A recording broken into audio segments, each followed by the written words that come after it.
Oduu gaddaa fi seenaa gabaabaa Gadaa Gabraab.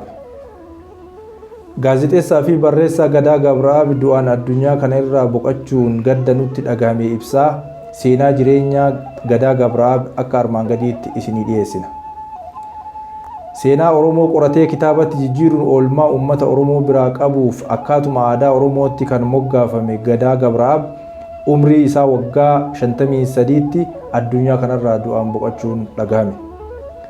Barreessaa fi gaazexeessaan Gameessi Tasfaayee yookiin Gadaa Gabraab hagayya 22 bara 1960 magaalaa seena qabeettii argama Haroo Harsadii bakka Oromoon galata waaqaaf itti galchu dhiyeenya Odaa Nabee dachii sadeen Ada'aa haadha haroo torbanii kan taate Bishooftuu keessatti maatii isaa lammiilee Eertiraa irraa dhalate.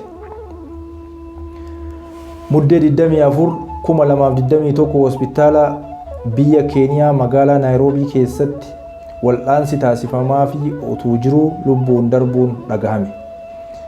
Hagayya 22 bara 1960 magaalaa seena qabeettii Bishooftuu keessatti humni seenaa ogbarruu Itoophiyaa jijjiiree fi namni dhugaa saba guddaa Oromoo afaan itti tolchuun sanyii irraa dhalate Caalmaa abbaa dachee irratti dhalateef abukaatummaa dhaabbatee falmu tokko dhalate.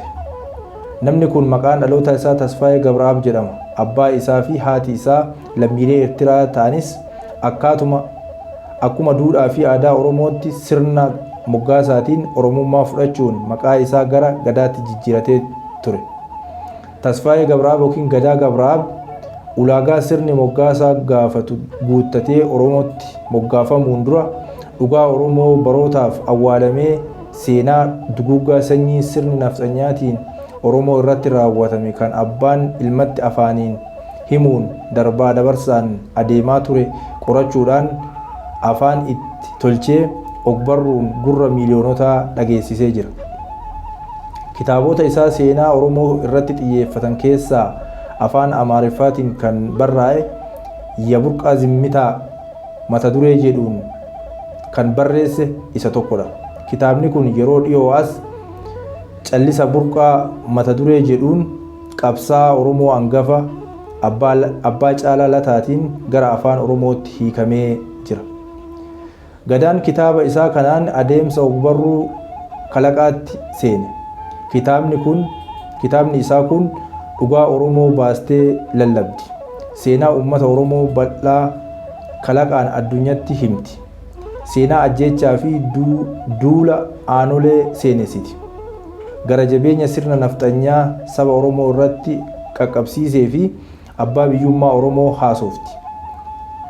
Gadaa Gabraab kitaaba isaa kanaan akkuma Oromoo biraa jaalalaa fi kabaja guddaa argate diinota kumaatamas horatee jira. Ofiis doorsisaa fi afaan ajjeechaa jalatti of gate. Qaamoleen dhugaa Oromoo hin barbaanne maaliif dhugaan kun barreeffama jedhanii kitaaba kanaa fi barreessichas doorsisaa turan. Barreeffamoota sobaa hedduminaan kitaaba kana faalleessuuf yaalanii jiru. Baajata dhangalaasanii biloogarii fi marsariitii adda addaa irratti barreessichaa fi seenaa dhugaa sanaan oduu kalaqame yookaan immoo seenaa kalaqame mata duree jedhu kennanii fi ittiin ololchiisaa turanii jiru. Kun hundi ta'ee garuu Tasfaayeen afaan hin qabanne. Hojiilee kalaqaa inni ergasii as maxxansiise baay'een dhugaa Oromoo dubbachuu itti fufan. Yaadannoowwan walitti fufsiisuun yeroo gara yerootti barreessanis gaarummaa Oromoo aadaa fi seenaa akkasumas siyaas-dinagdee saba guddaa Oromoo irratti shiraa fi dhiibbaa qabatamaan argaa ture barreessee jira. Addatti immoo seenaa qabsoo ABO fi OPDO haala gaarii ta'een seenessuun beekama. Ofii isaatii bara mootummaa ce'umsaa irraa eegaluun qondaala addawaawii ta'uun hojii itti gaafatamummaa fudhatee hojii gaazexeessaatii hamma sadarkaa dhaabbata pireesii Itoophiyaa hoogganuu qaqqabutti waan tajaajileef carraawwan geggeessitoota biyyattii waliin wal isa qunnamsiisan hunda keessatti dhimma Oromoo ilaalchisee ilaalchotaa fi yaadota jiran qorachuu irratti yeroo isaa dabarsee jira. Waan qorate kanneenis barreeffamaan dhiyeessee dubbistoota qaqqabsiisee jira.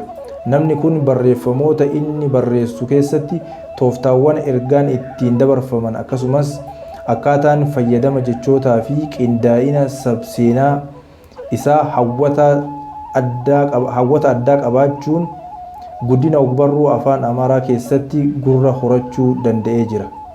Galmee seenaa irraa Birraa Barii Miidiyaa Muddee 26 2001 Naayiroobii.